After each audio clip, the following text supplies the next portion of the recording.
I'm Karin Gillen, leadership coach for primarily entrepreneurs, also executives, helping people lead better, faster, and reducing the wake of collateral trauma that bad leadership leaves behind. So, we're talking about limiting beliefs today because I hear people talk about it a lot, and I finally started looking into what does that actually mean? Do we need it? Why is this such a buzzword right now? And I just don't know that we need it. Like a belief is a belief is a belief. Yeah, some of the beliefs you have could limit you. Some of the beliefs you have could bolster you.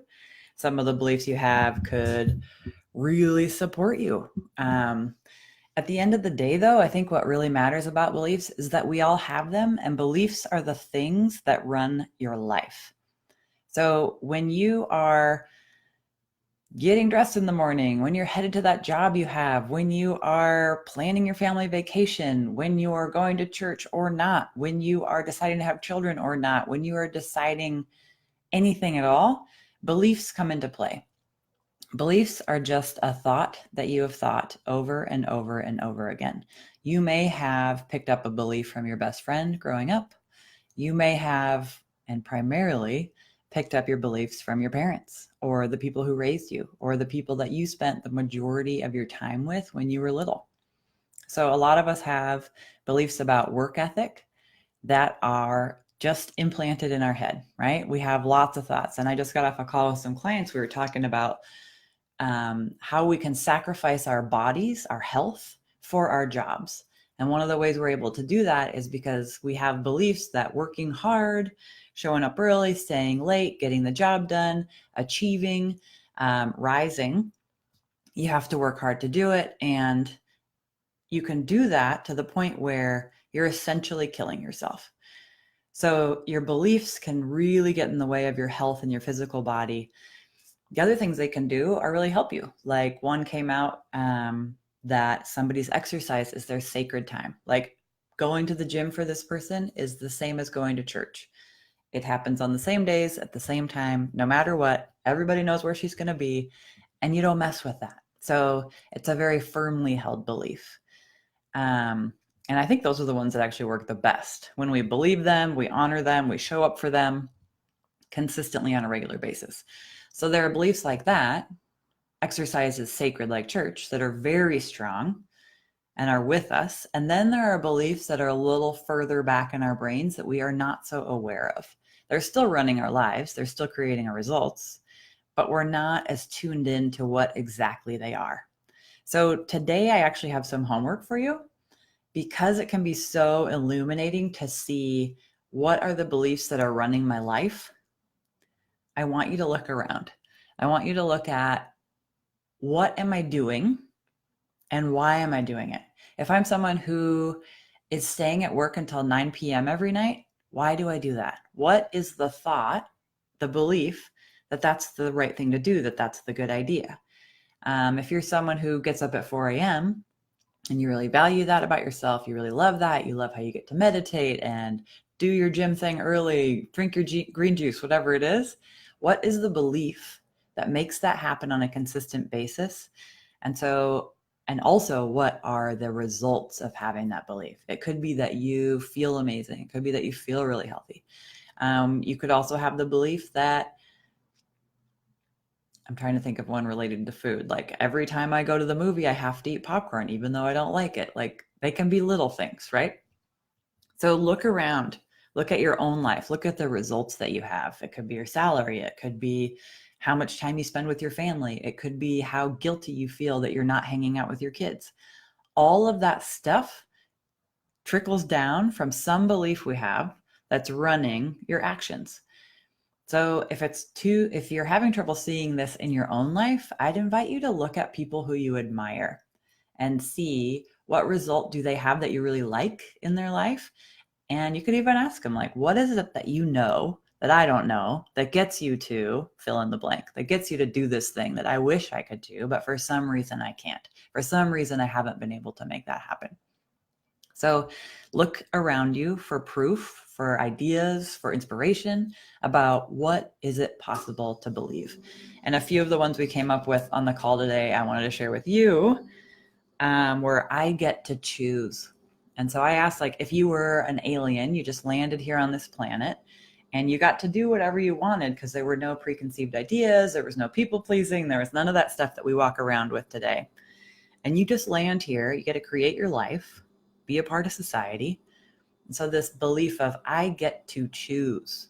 I get to choose what I wear, what I eat, where I work, how my day looks, what kind of exercise I do, right? We're all at choice pretty much all the time, unless someone has kidnapped you, in which case you're probably not watching.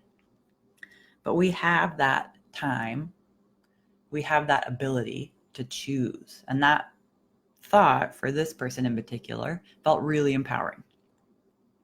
Another one that I really liked was I value and appreciate quality and options.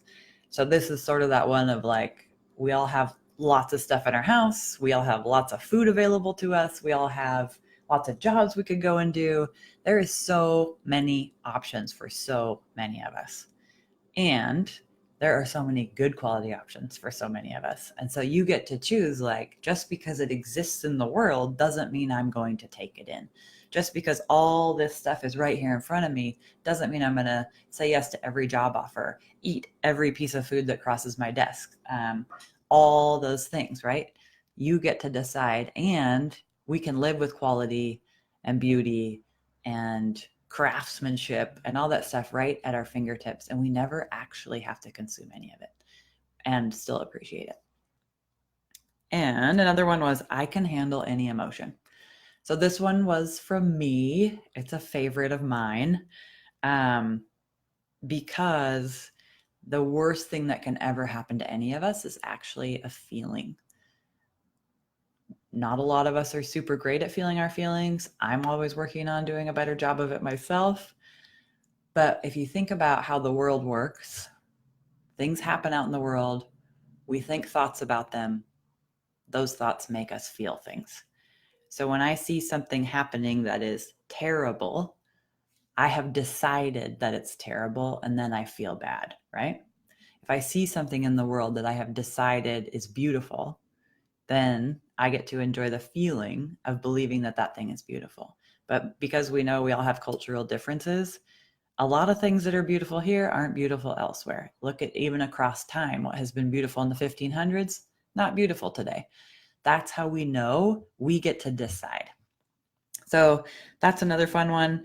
I would love to hear from you in the comments. If you have a belief that really works for you, what is it? So we can all borrow it.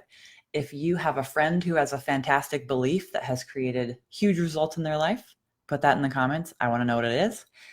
And if you have noticed in this video that there's a belief that you have that is not working for you and you want to share it with us as just a little bit of a nudge to kick it to the curb, this is a process, feel free to drop it in the comments. I'd love to hear that too. And if you love this video, share it. If you liked it, hit the like button. And I appreciate you being here. Feel free to leave questions and comments later.